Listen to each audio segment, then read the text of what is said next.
The information in this recording is general in nature and should not be considered personal advice. Please consult a professional and qualified financial advisor to discuss how this information may apply to your personal circumstances. Thanks for listening.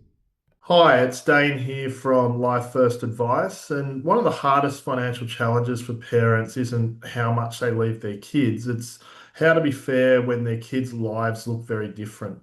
One child might need a home deposit, another needs their uni fees covered, another might need ongoing financial support. And so today I'm joined by Michael Jaeger from Generation Life to talk about how investment bonds can be used while you're alive to equalise outcomes, not just split the assets evenly later. So this conversation assumes you're already familiar with the investment bond structures, and if not, we'll link in the show notes to the deeper workshop Michael and I ran last year. So Michael, let's start with the core problem that parents are actually trying to solve. So when parents say that they want to be fair to their kids, what do they usually mean, and why does equal dollar splitting often miss the mark? It's a great question, Dane, and sometimes it's not a question of it actually being necessarily totally even Steven. It's more Mm, about fairness and equity. But where it gets interesting is when parents have surplus capital and they wish to use that capital on a forward basis, both for their own comfort and financial support, but with a view to having the ability now to support teenage children or adult children or even grandchildren down mm. the line. And that's where it gets interesting. Yeah, excellent. And so, I mean, often investment bonds are thought of as estate planning tools after death. So, what changes can we use them for as a strategy during life? So if we think of investment bonds, first of all, it's a structure. Mm, But what we can do is we can tailor it into let's think of buckets. And hmm so a working example that I'm familiar with, given I have three sons, is hmm having three buckets.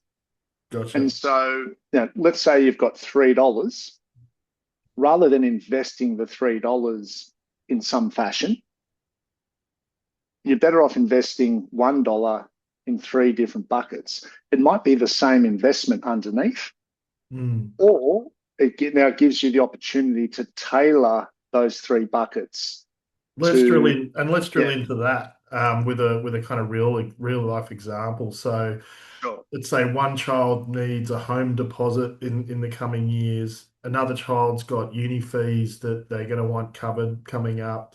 And then another one might be an adult that is struggling a little bit with the cost of living, and it might be a sort of disability or something like that where they're going to need some ongoing income support. Mm. So how can investment bonds be structured in this scenario so that parents can meet those needs without creating resentment between the kids or constant scorekeeping? Absolutely. And this is where earlier planning is so beneficial Mm. because we don't know what's going to happen and when. And with children, not only do they have different needs, potentially, as you've articulated, but the Mm. timing of those needs. So it's another form of sequencing risk, if you like, to accommodate. So the first point is planning well ahead to simply give yourself the capital architecture to navigate these issues is a first step. The second one then is having built those three buckets, if you like, you're now in a position where if you're supporting one child at whatever point in time that's required, that support is coming from the bucket allocated to their Mm. future needs, but without the parents having to forego control or access to that capital if they need it for their own purposes. Yeah. So that flexibility is really key, and you can't unscramble the egg. So if you were to just put an amount of capital into a managed fund or into a share portfolio, it's very difficult having one bucket to then support three different needs with Mm. different timing of those needs, as distinct from maybe taking that same investment but putting it in three different buckets. And now you can tailor it according to need and the timing of those needs. Excellent. And let's take that a little bit further because parents often worry about helping one child now and regretting it later. Are you able to talk a bit more about how the bonds help preserve that flexibility while still letting the parents take action? Sure. So the segmentation of that capital means that you can have one approach where upfront you can have equalisation. So you might start with $1 each, Mm. and okay, that's our equalisation scenario, and we move forward. And if it's invested in a similar fashion or the same fashion, that's also an equal approach. But over time, you have the ability to change the investments in different buckets according to requirements. So if one adult child says, look, I might need some support in 6 months' time for a property, then the parents might choose within that bucket to move more defensively, with Mm. financial advice, so that the capital is preserved for that purpose. So Yeah. that's one aspect. But the other is that because they're very discrete vehicles, so it can be set up so that the parents or a parent, depending on the advice, is the owner and controller of that bucket. When they give money to their children from their bucket, the other children don't need to know. It can be a discrete construct. Some families are more open about it. In fact, they use it as an opportunity to develop financial literacy with teenage children or young adult children, to the extent where you can have conversations where one child might say, "Oh, listen, if I save up 5 grand, would you match it from my bucket to help me get a car?" And then the other child might say, "Oh, that's silly. You should be saving for a property because blah blah Mm. blah." And so it can be quite constructive. It really depends on the family, the dynamics, what's appropriate for them. But overall, it's that flexibility, it's the control that's retained by the parents, and the ability to be discreet if they like, so that if some support's going in a particular direction, that can be between the parents and that child or that child's family, if we're going down the line. But at least the parents know that whatever sense of equalisation they wish to maintain, they can Mm. do that. So that's on the way through. And then, of course, you're familiar with estate planning, how Yes. there are some opportunities there to address the same issues, but afterlife. Yeah, so a great segue in because well, firstly, you can definitely see the benefits of how you can bring your kids in and improve their financial literacy and obviously give them a semi sense of ownership of their future that the parents are helping them towards that without it necessarily being a handout and it being an unfair distribution relative to the other kids in the family. Moving towards the estate, from your experience, how have you seen investment bonds help those potential future estate disputes when support during life has been unequal? It's an interesting area, as you're aware, Dane. The the fundamental benefit of setting up investment bonds in this fashion is that they can be set up as a non-estate asset. Now, New South Wales, we have to bear in mind the notional estate laws Mhm. that form part of the Succession Act from 2006. But putting that aside, that just requires forward planning. What it means is that if investment bonds have a nomination, then they fall outside of the estate. And typically, there are two moving parts with an estate. One is the will itself, the instrument, Mm. and what assets are listed. And then there's when your executor applies for probate, the assets that have been listed with the Supreme Court. And so typically that's what people look at. And so coming back to the example, if there are three children, in Mm. their mind, they're thinking, well, I'm getting a third of that estate. the fact that there may have been other capital outside of the estate is secondary, and that might have been done discreetly. Yes. There may be knowledge about it, but there was a discussion around why, or it might be a source of friction, but it's very difficult for that to then compromise the will and probate process, given it's a non-estate asset. And I'll give you a quick example of where we see it in play. So let's say you've got the 3 children. 2 of those adult children have their own children, so grandchildren, but one of the children doesn't have any children. Now, in their mind, the child without children is still thinking a third of the estate. The primary clients, or let's call them the grandparents, may have wanted to support the grandchildren. It could be school fees, it could be university, it could just be an intergenerational jump for some of their capital, some of their estate.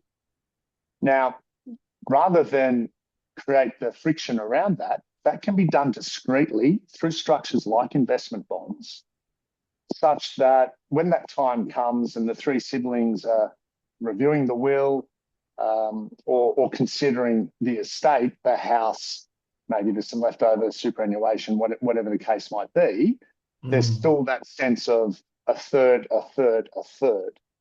So that's an example we see a lot, especially given the cost of education and the growing desire for grandparents to, where they can, support their children in funding the grandchildren's education. Yeah, we see that a lot in our client scenarios. And to that point, from what you've seen, what are the most common mistakes parents and advisors, to be fair, make when using investment bonds in this way, and who do you see that this particular strategy best suited for? Sure. So 2 main opportunities to do things better that we see. The first is having one investment bond with multiple beneficiaries, say 3, whereas you're very much limited now, those parties receiving tax-free proceeds at death rather than a transfer of ownership, because a transfer of ownership would have to go to the 3 and they would have to co-own it and operate it together, and that's a nightmare. Instead of upfront setting up 3 different bonds so that you've got the flexibility to do different things for the different children as and when appropriate. So that's the first mistake. Having one bond for multiple children in terms of future benefit rather than thinking about segmenting it upfront.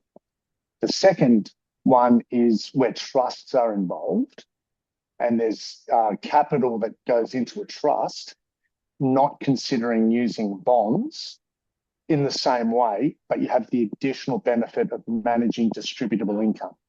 So not only can you get the benefit of segmenting capital in exactly the same fashion, but the other benefit is the investment bonds won't generate distributable income that you then have to manage, which is particularly useful if you have younger children who would be taxed as minors if they receive a distribution. And so they're the 2 that we see, because as I mentioned before, you can't unscramble the egg without then paying tax on existing investments to shift money into bonds after the fact, or to unwind a single bond into separate bonds. So up front, I think it's good to think of the capital architecture. It's not just tax. It's thinking, well, what are the tax efficiencies and estate equalisation objectives and other factors now and in the future? And yet you can't consider all of these things in their entirety up front, but knowing that a good capital architecture initially will give you the most flexibility and optionality. Gotcha.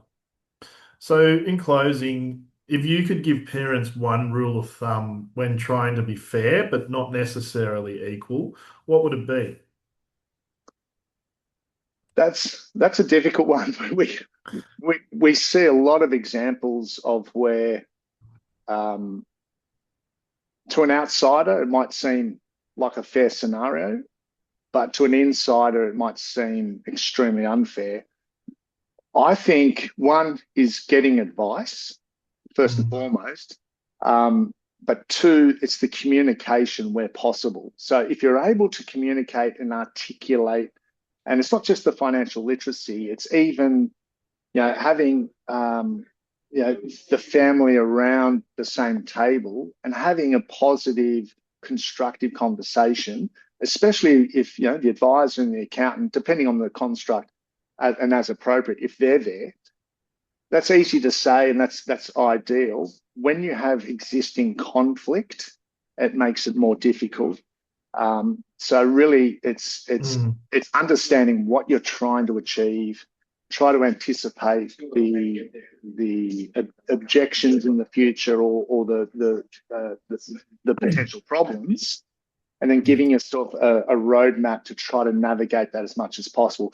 It's progress, not perfection, if you Yeah, like, but giving absolutely. yourself the best framework to navigate the future as possible. That would be my advice. Well, thanks very much for that, Michael. That was really useful because it's not about products. It's more about helping families support their kids without creating long-term tension. And for anyone who wants to understand the fundamentals of investment bond structures, like we mentioned earlier, we've linked the full workshop in the show notes. And if this conversation's raised questions about how to structure support for your own family while you're still living, that's exactly the kind of planning we help our clients through. So feel free to contact us at www.lifefirstadvice.com.au. Thanks for listening.